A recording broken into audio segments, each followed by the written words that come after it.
Selamat pagi, selamat siang, selamat sore, dan selamat malam untuk kita semua.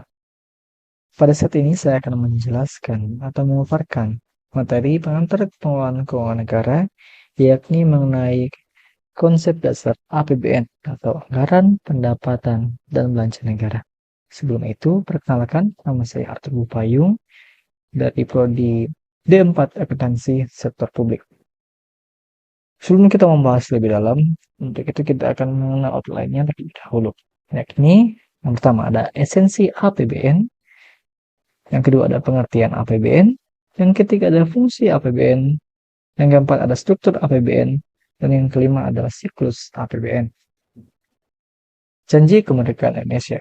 Keuangan negara termasuk di dalamnya APBN digunakan pemerintah untuk memenuhi janji kemerdekaan Indonesia yang diproklamirkan oleh Bung Karno dan Bung Hatta. Tujuan utamanya untuk menjadikan masyarakat yang adil dan makmur yang terlampir pada pembukaan Undang-Undang Dasar tahun 1945. Tujuan dari para pendiri bangsa telah mengingkari janji untuk menetapkan tujuan suci, mewujudkan masyarakat yang adil dan makmur, keadilan dan kemakmuran bagi seluruh rakyat Indonesia. Sehingga dapat disimpulkan bahwa pengelolaan keuangan negara termasuk dalamnya penyusunan APBN dan penetapan APBN digunakan untuk memenuhi janji-janji suci tersebut yang sesuai terlampir dalam pembukaan Undang-Undang Dasar tahun 1945. Hubungan rakyat dengan pemerintah yang berkaitan dengan APBN yakni mengenai hubungan kontraktual yang dimana pemerintah melakukan perjanjian atau kontrak dengan rakyat yang diwakili oleh DPR. Perjanjian tersebut mengenai hak dan sumber daya, input, serta kewajiban. Kewajiban yang harus dipenuhi dalam rangka pemenuhan janji suci tadi, baik dalam bentuk output maupun dalam bentuk outcome. Di mana hak dan kewajiban tersebut akan dirangkum dalam suatu dokumen, yakni APBN, yaitu atau Anggaran Pendapatan dan Belanja Negara. Dalam APBN ini merupakan kesepakatan antara pemerintah dan rakyat yang diwakili oleh DPR. Itulah mengapa APBN disusun oleh pemerintah. Perlu ditetapkan oleh DPR sebagai bentuk dari hubungan kontraktual antar pemerintah dan rakyat. Selain itu juga, dalam pembuatan APBN ini juga guna menerapkan asas akuntabilitas. Esensi APBN sebagai wujud pengelolaan keuangan negara. Terlampir pada pasal 23 Undang-Undang Dasar tahun 1945, khususnya pada ayatnya yang 1, Anggaran Pendapatan dan Belanja Negara APBN sebagai wujud dari pengelolaan keuangan negara ditetapkan setiap tahun dengan undang-undang dan dilaksanakan secara terbuka, bertanggung jawab untuk sebesar-besarnya kemakmuran rakyat. Penjelasan Undang-Undang 17 tahun 2003 yakni dalam rangka pencapaian tujuan bernegara sebagaimana tercantum dalam alinea keempat pembukaan Undang-Undang Dasar tahun 1945 dibentuk pemerintahan negara yang menyelenggarakan fungsi pemerintahan negara dalam berbagai bidang. Pembentukan pemerintahan negara tersebut menimbulkan hak dan kewajiban negara yang dapat dinilai dengan uang yang perlu dikelola dalam suatu sistem pengelolaan keuangan negara. Pengertian APBN. Di Undang-Undang, pengertian APBN sesuai dengan Undang-Undang Keuangan Negara, di mana APBN merupakan rancangan keuangan tahunan pemerintahan negara yang disetujui oleh DPR. Dapat disimpulkan bahwa APBN ini merupakan perencanaan keuangan pemerintah yang dilakukan setiap tahun yang harus disetujui oleh DPR. APBN, perubahan APBN, dan tanggung jawab pelaksanaan APBN setiap tahun ditetapkan dengan undang-undang. Tahun anggaran meliputi 1 tahun, mulai dari tanggal 1 Januari sampai dengan tanggal 31 Desember. Fungsi APBN. APBN atau APBD mempunyai fungsi yakni sebagai fungsi otorisasi, fungsi perencanaan, fungsi pengawasan, fungsi alokasi, fungsi distribusi, dan fungsi stabilisasi. Ini tertuang dalam pasal 3 ayat 4 Undang-Undang Nomor 17 Tahun 2003. Yang dimana fungsi otorisasi ialah anggaran negara menjadi dasar untuk melaksanakan pendapatan dan belanja pada tahun yang bersangkutan. Biasanya dikenal dengan tahun berjalan atau current year. Lalu, fungsi perencanaan, yakni anggaran negara menjadi pedoman bagi manajemen dalam merencanakan kegiatan pada tahun yang bersangkutan. Sedangkan fungsi pengawasan, yakni anggaran negara menjadi pedoman untuk menilai apakah kegiatan penyelenggaraan pemerintahan negara sesuai dengan ketentuan yang telah ditetapkan. Yang dimana fungsi perencanaan itu digunakan bagi manajemen, sedangkan fungsi pengawasan dipakai atau digunakan oleh pemeriksa, auditor, atau pengawas sebagai pedoman untuk menilai apakah kegiatan penyelenggaraan pemerintahan negara sudah sesuai dengan ketentuan yang telah ditetapkan. Sedangkan fungsi alokasi, yakni negara-negara harus diarahkan untuk mengurangi pengangguran dan pemborosan sumber daya, serta meningkatkan efisiensi dan efektivitas perekonomian. Fungsi alokasi ini digunakan untuk mencegah hal ini, yakni pengangguran. Bagaimana caranya? Yaitu dengan pemerintah harus mengalokasikan berbagai anggaran, khususnya anggaran belanja. Caranya yakni dengan menciptakan lapangan pekerjaan atau memberikan insentif kepada pihak-pihak pengusaha yang berdampak pada terciptanya lapangan pekerjaan dan juga hal-hal lainnya. Dalam hal pemborosan sumber daya, pemerintah harus mengendalikan eksploitasi atas sumber daya. Fungsi distribusi adalah kebijakan anggaran negara harus memperhatikan rasa keadilan dan kepatuhan. Rasa keadilan dan kepatuhan ini diperuntukkan untuk seluruh masyarakat Indonesia, di mana dalam pemenuhan fungsi ini, pemerintah harus memenuhi untuk semua rakyat Indonesia dari Sabang sampai Merauke. Ini juga harus meningkatkan pendapatan asli daerahnya, atau dikenal dengan PAD, namun tidak semua daerah di Indonesia memiliki potensi PAD yang besar. Ada daerah-daerah yang kaya, maupun ada juga yang tidak kaya, yang disebut dengan adanya fiscal gap atau kesenjangan fiskal. Hal ini yang harus diperhatikan pemerintahan pusat. Oleh fungsi ini, salah satu hal yang sudah dilaksanakan pemerintah pusat, yakni dengan menyediakan dana perimbangan.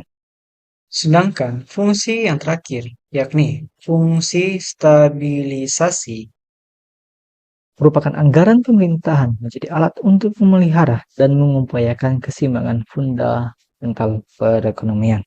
Keseimbangan fundamental ini mencakup ekonomi makro. Struktur APBN. APBN ditetapkan setiap tahun dan harus melalui undang-undang. Sebagai contohnya, Undang-Undang Republik Indonesia Nomor 12 tahun 2018 tentang APBN anggaran 2019. Struktur APBN ini terdiri atas pendapatan negara, belanja negara, maupun selisih antara pendapatan dan belanja, bisa berupa selisih lebih atau surplus, maupun selisih antara pendapatan belanja yang biasa juga selisih kurang atau bisa disebut defisit. Serta yang terakhir merupakan pembiayaan. Pembahasan tentang pendapatan negara. Pendapatan negara adalah hak pemerintah pusat yang diakui sebagai penambahan nilai kekayaan bersih yang tertuang dalam Undang-Undang Keuangan Negara. Pendapatan negara adalah penerimaan hak pemerintahan pusat yang diakui penambahan bersih yang terdiri atas penerimaan perpajakan, penerimaan negara bukan pajak, PNBP, dan penerimaan hibah. Sedangkan belanja negara. Belanja negara adalah kewajiban pemerintahan pusat yang diakui sebagai pengurangan nilai kekayaan bersih. Hal ini diperlukan untuk penyelenggaraan tugas pemerintahan pusat dan pelaksanaan perimbangan keuangan antar pemerintah pusat dan pemerintah daerah, yang dimana juga ini menyangkut dengan fungsi APBN tadi, yakni fungsi inflasi, fungsi distribusi, dan fungsi stabilisasi. Belanja negara adalah kewajiban pemerintah pusat yang diakui sebagai pengurangan nilai kekayaan bersih yang terdiri atas belanja pemerintahan pusat dan transfer ke daerah, dan juga mengenai dana desa. Sedangkan surplus defisit anggaran merupakan pendapatan dikurangi belanja. Surplus defisit ini merupakan selisih yang terjadi antara pendapatan dengan belanja, di mana surplus merupakan selisih antara pendapatan dan belanja yang berupa selisih lebih, atau di mana pendapatan lebih besar dibandingkan dengan belanja. Sedangkan defisit merupakan selisih antara pendapatan dan belanja yang biasa berselisih kurang, atau juga belanja lebih banyak dibandingkan pendapatan. Pemerintah pusat dapat mengajukan rencana penggunaan surplus anggaran kepada Dewan Perwakilan Rakyat. Jika pemerintah mendapatkan surplus setelah akhir tahun, maka anggaran bisa digunakan di tahun mendatang yang harus disetujui oleh DPR. Penggunaan surplus penerimaan negara atau daerah, yakni untuk membentuk dana cadangan, untuk membiayai pengeluaran negara atau daerah tahun anggaran berikutnya, serta penyertaan pada perusahaan negara atau daerah.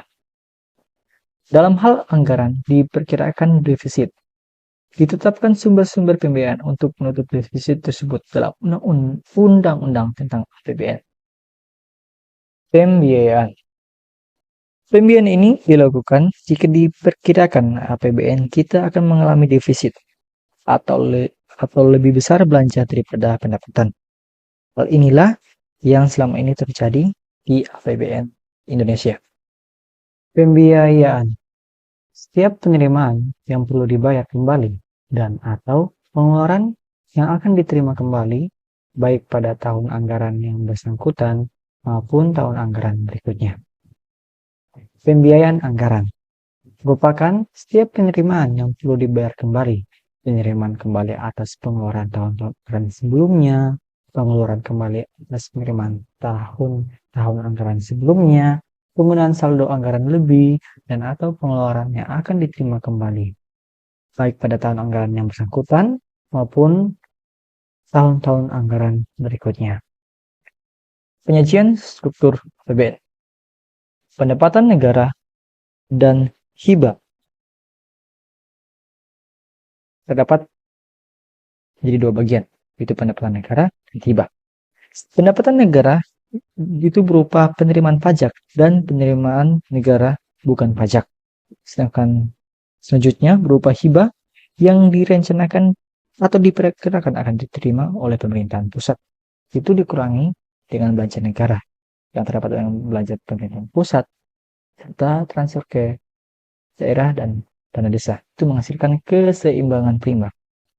Keseimbangan primer sendiri merupakan total penerimaan dikurangi belanja di luar pembayaran bunga. Atau dalam rumusannya, keseimbangan primer sama dengan pendapatan kurang dalam kurung belanja total kurang belanja bunga. Salah satu alat analisis untuk melihat keberhasilan fiskal apabila keseimbangan primer kurang lebih sama dengan 0, maka bunga utang dibayar dari pembiayaan. Ataupun keseimbangan primer lebih besar daripada 0, maka keseimbangan bunga utang akan dibayar dari bukan pembiayaan. Pendapatan negara dan hibah dikurangi belanja negara dengan memperhitungkan bunga utang, itu akan menghasilkan keseimbangan umum. Keseimbangan primer dan keseimbangan umum. Sebagai contohnya, pendapatan kita itu sebesar 20. Sedangkan belanja ya, itu sebesar 25, termasuk belanja bunga sebesar 2. Kita mencari keseimbangan primernya. Menggunakan rumus yang tadi, yakni 20 kurang 25 kurang 2. Sebagaimana belanja dikurangi dengan belanja bunga, sehingga menghasilkan min 3. Berarti keseimbangan primer yakni negatif 3. Interferensi. Keseimbangan primer lebih kecil sama dengan 0, maka pembayaran bunga utang harus dibayar dari sumber pembiayaan, misalnya dengan menarik utang baru. Sedangkan jika kita mencari keseimbangan umum atau surplus defisit anggaran, menggunakan rumus tanpa memperhitungkan belanja bunga atau dengan langsung menjumlahkan pendapatan dan belanja, yakni didapati 20 dikurangi 25 sama dengan negatif 5. Berarti anggaran mengalami defisit sebesar 5. Ini merupakan contoh dari postur Outlook 2018 dan APBN 2019. Siklus anggaran. Budget siklus ialah masa atau jangka waktu mulai saat anggaran disusun sampai dengan saat perhitungan anggaran disahkan dengan undang-undang. Siklus APBN adalah rangkaian kegiatan dalam proses APBN yang dimulai pada saat APBN mulai disusun sampai dengan APBN disahkan dengan undang-undang. Pelaksanaan siklus APBN saling beririsan antar tahun anggaran. Tahapan siklus anggaran yakni yang pertama penyusunan anggaran oleh pemerintah, yang kedua pengelolaan anggaran di DPR yang berakhir dengan pengesahan anggaran dengan undang-undang, yang ketiga pelaksanaan anggaran oleh pemerintah, yang keempat pengawasan atas pelaksanaan anggaran, dan yang terakhir yaitu pengesahan perhitungan anggaran dengan undang-undang. Siklus APBN. Berapa lama satu siklus APBN? Satu siklus APBN itu memakan waktu sekitar 2,5 tahun. Yang dimana 1 tahun tahap perencanaan dan penganggaran tahun sebelumnya atau yang dimaksud yaitu tahun perencanaan ini dilakukan sebelum pelaksanaan APBN atau dilakukan 1 tahun sebelum pelaksanaan APBN. Contohnya, jika pelaksanaan APBN dilaksanakan pada tahun 2020, maka perencanaannya dilakukan 1 tahun sebelum pelaksanaan, yakni pada tahun 2019. 1 tahun, 1 Januari sampai 31 Desember tahun berjalan. Tahapan pelaksanaan APBN yang dimana tadi yang dijelaskan. Sedangkan yang siklus ketiga yaitu 6 bulan dari Januari sampai dengan Juni tahun berikutnya, yaitu merupakan tahap laporan atau pertanggungjawaban pelaksanaan APBN. Setelah dilaksanakannya APBN selama 1 tahun, maka pada tahun berikutnya, yakni pada tahun 2021, pada tanggal 1 Januari sampai dengan Juni, itu dilaksanakan tahap laporan dan pertanggungjawaban. Seperti yang tampil di samping ini merupakan tahap-tahapannya. Jadi pertama tahapan perencanaan penyusunan APBN, yang kedua tahapan pembahasan dan penetapan APBN, yang ketiga tahapan pelaksanaan APBN dan pengawasan, yang keempat tahapan pertanggungjawaban pelaksanaan APBN. Siklus APBN dalam Undang-Undang Keuangan Negara, yakni memuat 5 step atau 5 prosedur. Yang pertama, perencanaan dan penganggaran APBN. Yang kedua, penetapan APBN. Yang ketiga, pelaksanaan APBN. Yang keempat, pencatatan dan pelaporan APBN. Dan yang terakhir, pemeriksaan dan pertanggungjawaban APBN. Di mana di setiap prosedur itu dilaksanakan oleh PSC. Yaitu yang pertama dalam perencanaan penganggaran APBN itu ada PSC yang bertugas itu Kementerian, Kelembagaan, Kemenkyu, dan Bappenas. Sedangkan pada penetapan APBN, PSC-nya yaitu DPR dan Kementerian Keuangan. Pada pelaksanaan APBN, Kementerian Negara atau lembaga. Pada pencatatan dan pelaporan APBN, Kementerian Negara atau lembaga, serta Kementerian Keuangan. Dari sini audit juga berperan, yaitu Badan Pemeriksaan Keuangan Negara. Serta pada prosedur terakhir yaitu pemeriksaan dan pertanggungjawaban APBN yang menjadi PSI-nya yaitu Kementerian Negara atau lembaga. Ini merupakan laporan realisasi APBN, laporan keuangan pemerintahan pusat tahun 2018. Di sini terdapat pendapatan negara, itu pendapatan penerimaan perpajakan dan bukan pajak, ada penerimaan hibah, jumlah pendapatan negara, belanja negara, ada belanja pemerintahan pusat, dan yaitu mengenai ada 8 belanja, serta transfer ke daerah dan dana desa, serta juga surplus defisit anggaran, pembiayaan, serta jumlah pembiayaan, serta selisih lebih kurang pembiayaan anggaran atau silpa. Ya, itulah merupakan penjelasan mengenai materi pertemuan kedua, yakni konsep dasar APBN. Sekian dan terima kasih